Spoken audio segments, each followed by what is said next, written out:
நான் யாரும் பின்னாடி சிங்கர் நீயா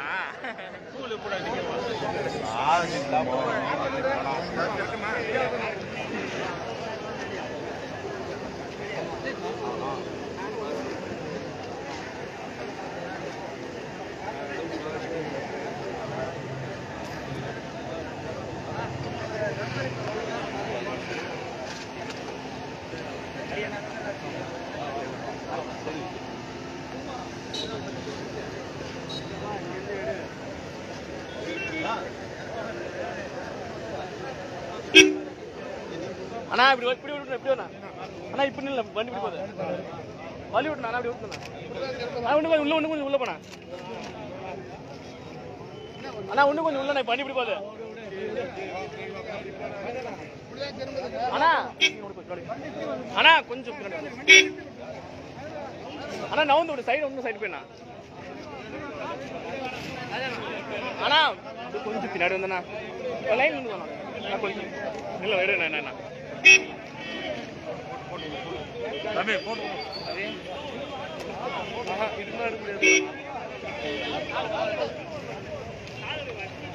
அண்ணா கால் என்ன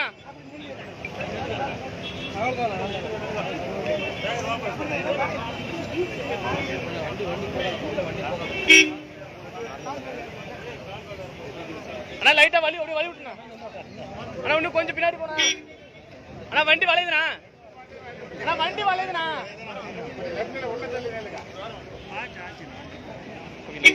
சைட்ல இருந்து அந்த சைட்ல இந்த ரப்பா கரெக்டாக தெரியும்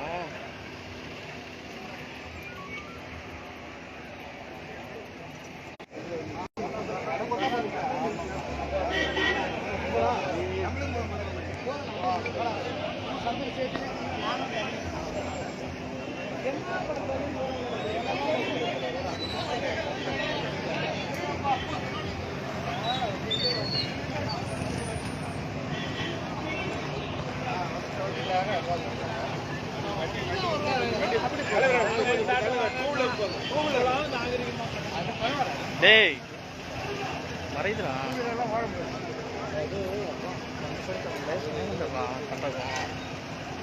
ஃப்ரண்ட் கூட கூட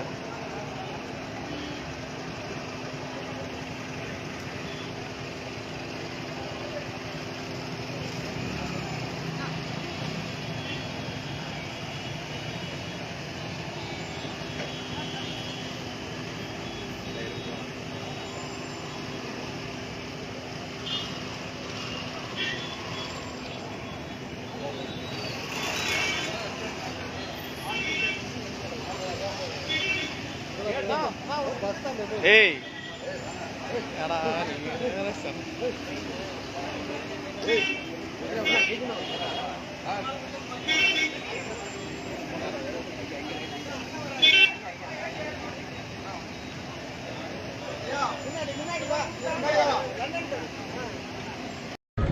அனைத்து அண்ணா திராவிட முன்னேற்ற கழகத்தினுடைய புதிய பொதுச் செயலாளர் அவருடைய ஆணைக்கிணங்க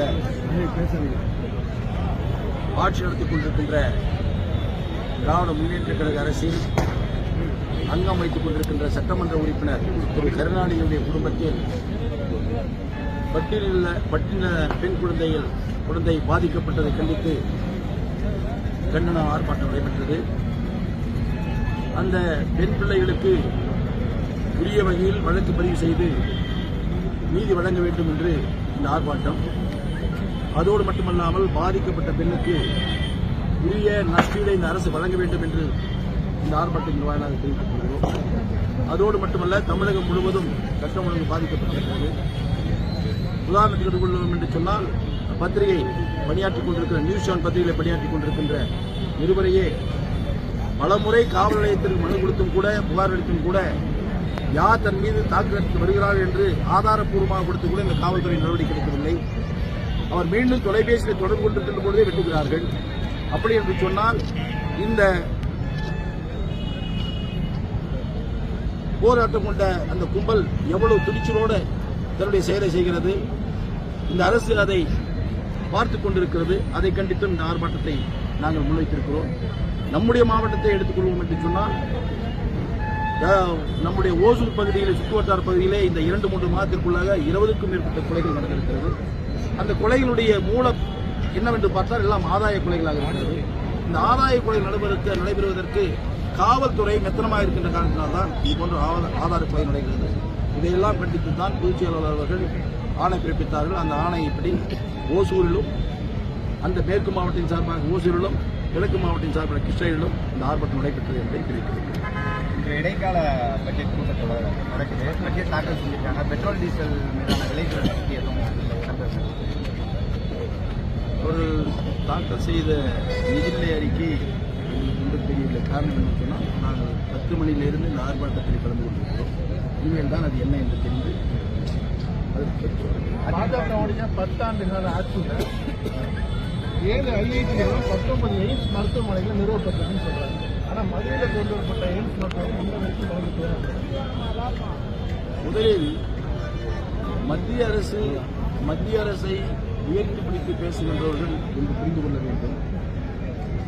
மத்திய அரசு, மாநில அரசு என்பது நிர்வாக ரீதியாக பிரிந்து வருகின்ற வருவாயை பிரித்துக் கொண்டு, மாநில அரசுக்கு வருகின்ற வருவாயும், மத்திய அரசுக்கு செல்லக்கூடிய வருவாயில் மாநில அரசுக்கு ஒதுக்கக்கூடிய நிதியை, அந்த நிதியை துறை சார்பாக அனுப்பக்கூடிய அந்த நிதியை முழுமையாகவும் அனுப்ப வேண்டும். அப்படி அனுப்பப்படுகின்ற பொழுது மத்திய அரசு தன்னுடைய கடமை செய்கின்ற நேரத்தில் மத்திய அரசின் வாயிலாக கொடுக்கக்கூடிய நிதியின் வாயிலாக இங்கே திட்டம் நிறைவேற்றப்படுகிறது. அதேபோல மாநில அரசின் வருவாய் வைத்துக் கொண்டு அந்த மாநில அரசின் வாயிலாக கொண்டு வர திட்டங்களை நிறைவேற்றப்பட வேண்டும். மாறாக இன்று தமிழகத்தில் மத்திய அரசும் மாநில அரசும் ஒருவருக்கு ஒருவர் நான் பெரியவன் நீ பெரியவர் என்று இவர்களை பற்றி தான் விமர்சனம் செய்கிறார்கள். மாறாமல் இவர்களை முன்னிறுத்திக் கொள்வதற்குத்தான் முயற்சி செய்கிறார்கள். மத்திய அரசில் இருந்து வருகின்றவர்கள் அவர்களை முன்னிறுத்துவதற்கு முயற்சி செய்கிறார்கள். மாநிலத்திலே ஆட்சி செய்கின்றவர்கள் அவர்களை முன்னிறுத்த முயற்சி செய்கிறார்கள். ஆனால் அண்ணா திராவிட முன்னேற்ற கழக ஆட்சியில் இருந்தபோது அப்படி நாங்கள் முன்னிறுத்தவில்லை. நாங்கள் செய்த பணியை நாங்கள் செய்தாக சொல்லுகிறோம். மத்தியிலே கொடுக்க வேண்டிய நிதியை முறையாக அணுகி நாங்கள் பெற்று மத்தியிலே மாநில அரசும் இணைந்து செய்யக்கூடிய பணிகளை நாங்கள் சிறப்பாக செய்து கொண்டிருக்கிறோம். அப்படி சிறப்பாக செய்த காரணத்தினால்தான் ஒரே ஆண்டில் 11 மருத்துவக் கல்லூரியை அன்றைய முதலமைச்சராக இருந்த போன்றதற்குரிய எங்களுடைய கழகத்தின் பொதுச் செயலாளர் எடப்பாடியார் அவர்கள் கொண்டு வந்தார்கள். அதோடு மட்டுமல்ல, மத்திய அரசினுடைய நிதி ஆதாரம் இல்லாத பட்சத்திலும் கூட பல நீராதார திட்டங்களை கொண்டு வந்தார். கிட்டத்தட்ட 60 ஆண்டுகளாக கிடப்பில் போடப்பட்ட அத்திக்கடவு அவிநாசி திட்டத்தை 851 கோடி ரூபாய் செலவு செய்து அந்த திட்டத்தை நிறைவேற்றியிருக்கிறார்கள். அந்த திட்டம் முடிவடைந்து விட்டது. ஆனால் முடிவடைந்த திட்டத்தை முறையாக செயல்படுத்த முடியாமல் இந்த ஆட்சி அடைந்து கொண்டிருக்கிறார்கள்.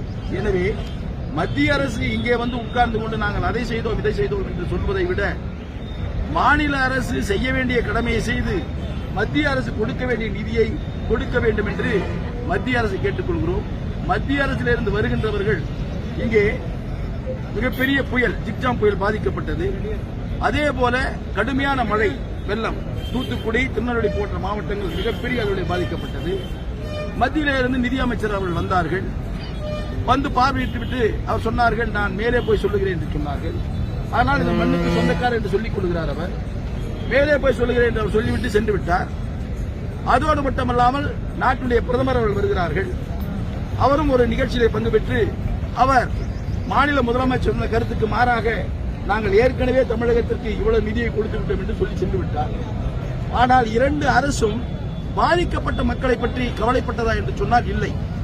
அந்த பாதிக்கப்பட்ட மக்களுக்கு நிவாரணத்தை இதோ கொடுக்கிறோம் என்று மத்திய அரசிலிருந்து வந்த தலைவர்களும் சொல்லவில்லை. மாநில அரசும் அதை கேட்கிறோம் என்று சொல்லவும் இல்லை. மாறாக ஒருவருக்கு ஒருவர் போட்டி போட்டுக் கொண்டு விமர்சனம் செய்து கொண்டிருக்கிறார். அதில் பாதிக்கப்படுவது தமிழக மக்கள் என்பதை தெரிவித்தார்.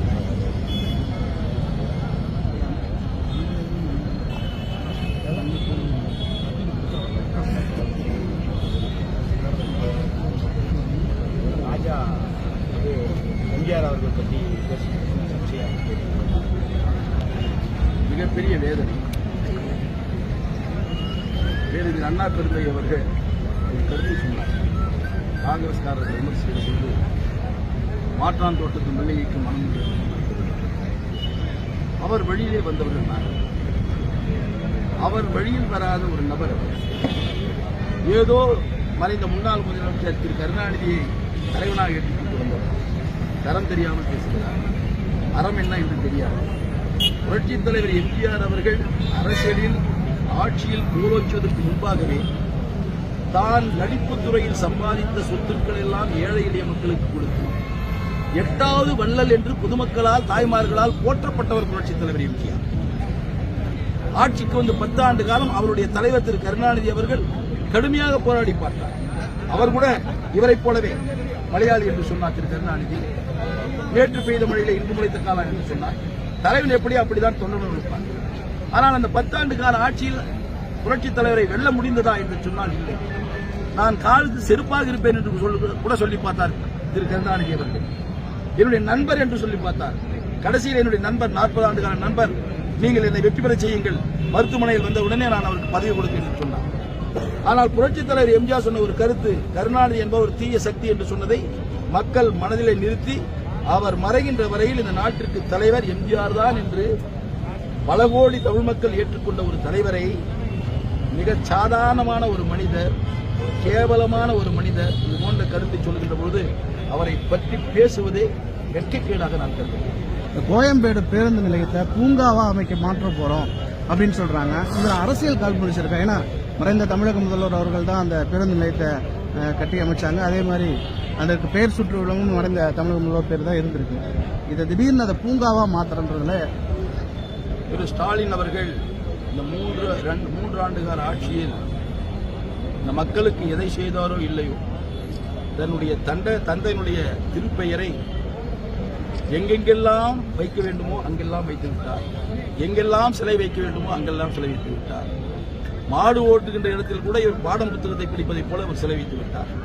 அந்த மாடு பிடிப்பதை கூட ஸ்டாலினை போலவே ஏறு தழுவுதல் போல அவருடைய சிலையை வைத்து விட்டார். இப்படி தன்னை பற்றியும் தன் தந்தை பற்றியுமே எல்லாம் தமிழகம் முழுவதும் பறைசாற்றிக் கொண்டு வருகின்ற இந்த சூழலில் எதிர்த்து கடைசி வரையில் சிம்ம சொப்பனமாக திகழ்ந்த தலைவர்களுடைய திருப்பெயர் இருக்கக்கூடாது என்று திரு ஸ்டாலின் முடிவு செய்கிறார். ஆனால் 5 ஆண்டுகளுக்கு ஒரு முறை தேர்தல் வருகிறது என்பதை அவர் மறந்துவிட்டார்.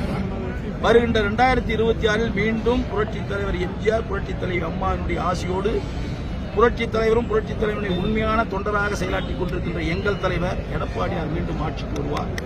ஆட்சிக்கு வந்த பின்பு இதற்கு ஒரு முடிவு கட்டப்படும். அந்த முடிவு எப்படி கட்டப்படும் என்பதை அநேகமாக அவர் ஆசைப்படுகிறார். தமிழகத்தை கருணாநிதி நாடு என்று மாற்றுவதற்கு ஆசைப்படுகிறார்.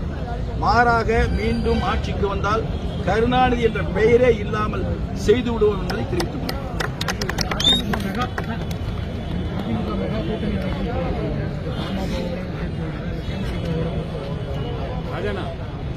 கூட்டணி என்பது அப்பொழுது ஊடகங்கள் வாயிலாகவோ பத்திரிகை வாயிலாகவோ சொல்லக்கூடிய கருத்தல்ல. இந்த கூட்டணி என்பது இறுதி வடிவம் முடிகின்ற வரையில் யார் எங்கு செல்கிறார்கள், எப்படி போகிறார்கள் என்று தெரியாது. எனவே பொறுத்திருங்கள். எங்களுடைய தலைவர் பொதுச் செயலாளர் மெகா கூட்டணி அமைக்கப்படும் என்று சொன்னாரே, அந்த மெகா கூட்டணி அமைக்கப்படுகின்ற பொழுது எங்களுடைய பொதுச் செயலாளர் தெரிவிப்பார்.